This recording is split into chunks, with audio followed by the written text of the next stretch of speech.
హర హర మహదేవ శంభో శంకర ఓ నమ శివాయ. అందరికీ నమస్కారం అండి.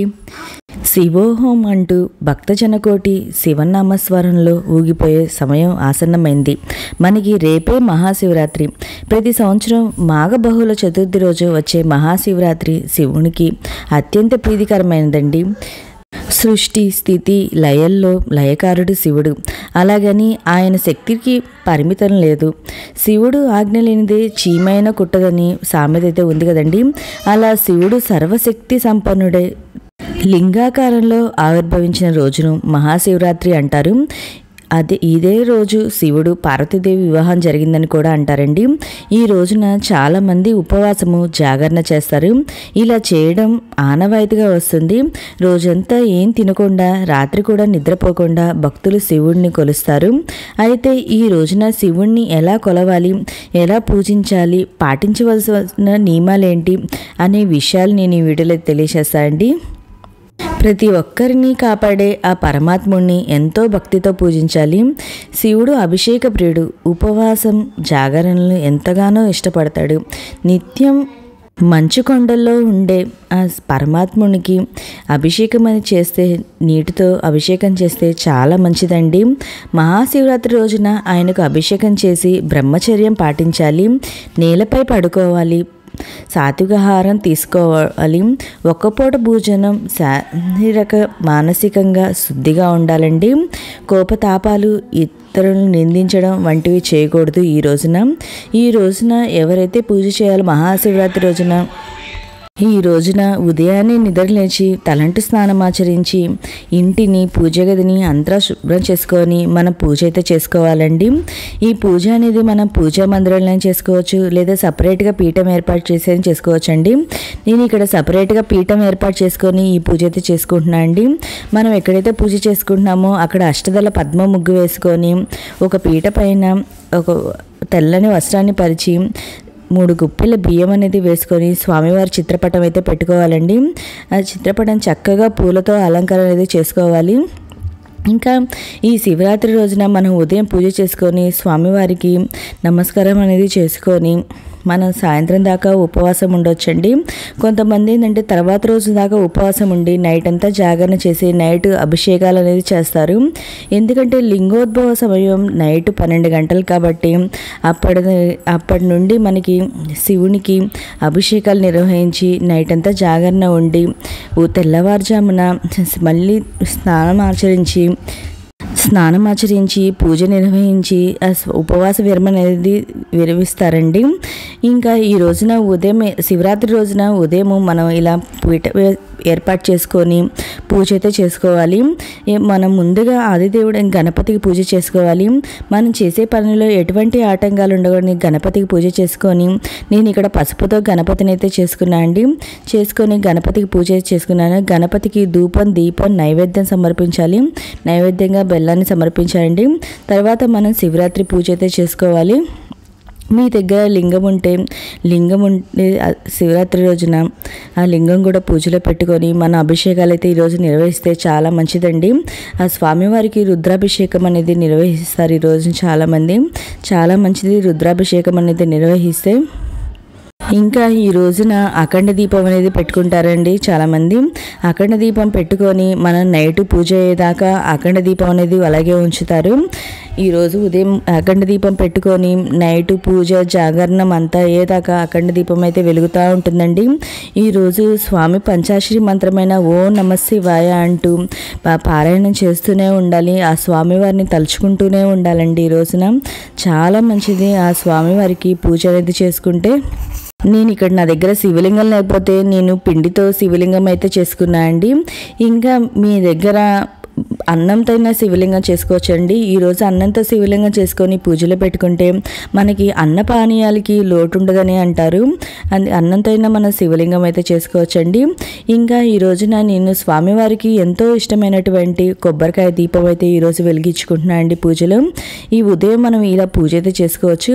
ఇంకా ఈ రోజున మనం ఉదయం పూజ చేసుకొని ఉపవాస నియమాలు అనేది పాటించి రోజంతా ఉపవాసం, కొంతమంది ఏంటంటే రోజంతా ఉపవాసం ఉండి నైట్ జాగరణ ప్రార్థన చేసి మరుసటి రోజున ఉపవాస విరమణ అనేది చేస్తారండి.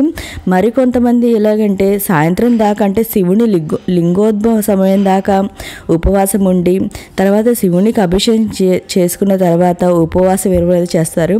మరికొంతమంది ఏంటంటే ఉదయం నుండి సాయంత్రం దాకా ఉపవాసం ఉండి సాయంత్రం నక్షత్ర దర్శనం తర్వాత ఉపవాస విరమణ అనేది చేస్తారండి. మనకి వీలుని బట్టి మన ఆరోగ్యం బట్టి మనం ఈ ఉపవాసం అనేది పాటించాలి.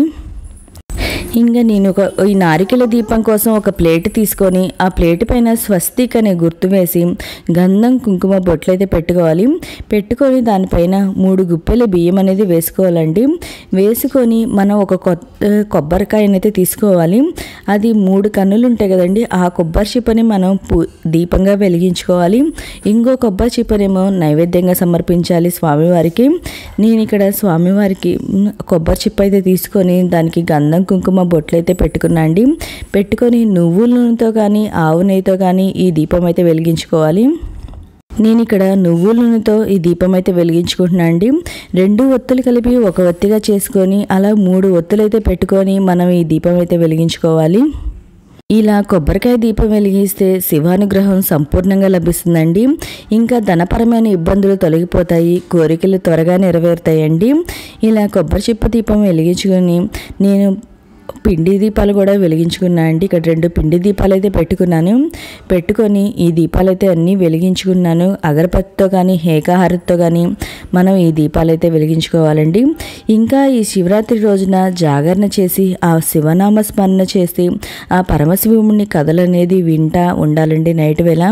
ఒకవేళ జాగరణ చేయలేని వాళ్ళు నైట్ మొత్తం జాగరణ చేయలేని వాళ్ళు కనీసం లింగోద్భవ సమయం దాకా అంటే 12 గంటల దాకైనా మేలుకొని ఉండి ఆ శివనామ స్మరణలో ఉండి ఆ స్వామివారికి పూజ అనేది చేసుకోవాలి. చాలా మంచిదండి. ఈ రోజున స్వామివారికి జన్మకు శివరాత్రి అంటారు. అంటే మనం కనీసం మన జన్మలో ఒక్కరోజైనా ఆ మహాశివరాత్రి యొక్క పర్వదినాన్ని పాటించాలని మన పురాణాల్లో అయితే ఉంటుందండి.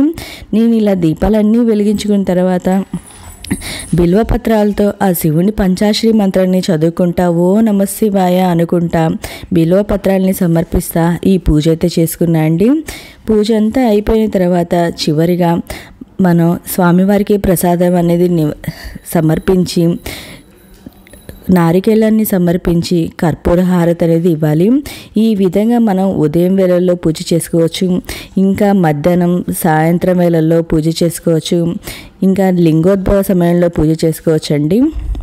ఇంకా ఈ రోజున శివునికి రుద్రాభిషేకం చేస్తే చాలా మంచిదండి.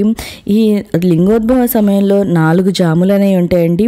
ఈ 4 జాముల టైమింగ్స్ ఏందో మన ఛానల్లో ఆల్రెడీ వీడియో ఉందండి.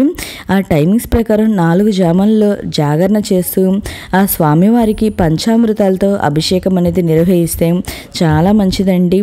కనీసం మీరు అప్పటిదాకా మీరు మేలుకొని ఉండలేము తెల్లదాకా అనుకునే వాళ్ళు ఆ 12 నుండి 1 గంట లోపు నైట్ మనం ఈ అభిషేకం నిర్వహించుకుంటే చాలా మంచిదండి. మనకున్న అన్ని ఇబ్బందులు తొలగిపోతాయి. ఆ స్వామివారి పూర్తి కరుణా కటాక్షాలు మన మీద ఉంటాయి. ఇంకా ఈ శివరాత్రి రోజున శివునికి అభిషేకం ఎలా చేసుకోవాలి, ఏ ద్రవ్యాలతో అభిషేకం చేసుకోవాలనేది కూడా మన ఛానల్లో వీడియో ఉందండి. ఒకవేళ కావాలనుకునే వాళ్ళు ఒకసారి విజిట్ చేయండి. ఇంకా ఈ రోజున ఉపవాసం అనేది ఉంటారండి. అంటే పూర్తిగా ఏమీ తినకుండా ఉపవాసం అనేది పాటిస్తారు రోజు మొత్తం. కొంతమంది ఏంటంటే పళ్ళు పాలు స్వీకరిస్తా కూడా ఉపవాసం అనేది పాటిస్తారండి. మన ఆరోగ్యం బట్టి ఇప్పుడున్న షుగర్లు వాటిని బట్టి అందరూ పూర్తిగా ఏమీ తినకుండా ఉపవాసం అయితే ఉండలేరు. కాబట్టి పాలు పండ్లు తీసుకుంటాయినా ఈరోజు ఉపవాసం అనేది పాటించి జాగరణ అనేది చేస్తే చాలా మంచిదండి. ఈ విధంగా నేను మహాశివరాత్రి రోజున ఆ పరమేశ్వరునికి సింపుల్గా తేలికగా పూజ అయితే చేసుకున్నా అండి. మీకు ఈ వీడియో నచ్చినట్లయితే లైక్ చేయండి, మీ ఫ్రెండ్స్ అండ్ ఫ్యామిలీ మెంబర్కి షేర్ చేయండి. ఇంకా ఈ మహాశివరాత్రి పూజ గురించి ఏమన్నా సందేహాలుంటే నా కామెంట్ బాక్స్లో కామెంట్ పెట్టండి, ప్రతి ఒక్కరికి రిప్లై ఇస్తాను. మీ అందరికీ మహాశివరాత్రి శుభాకాంక్షలు అండి. ఓకే అండి, బాయ్ బాయ్.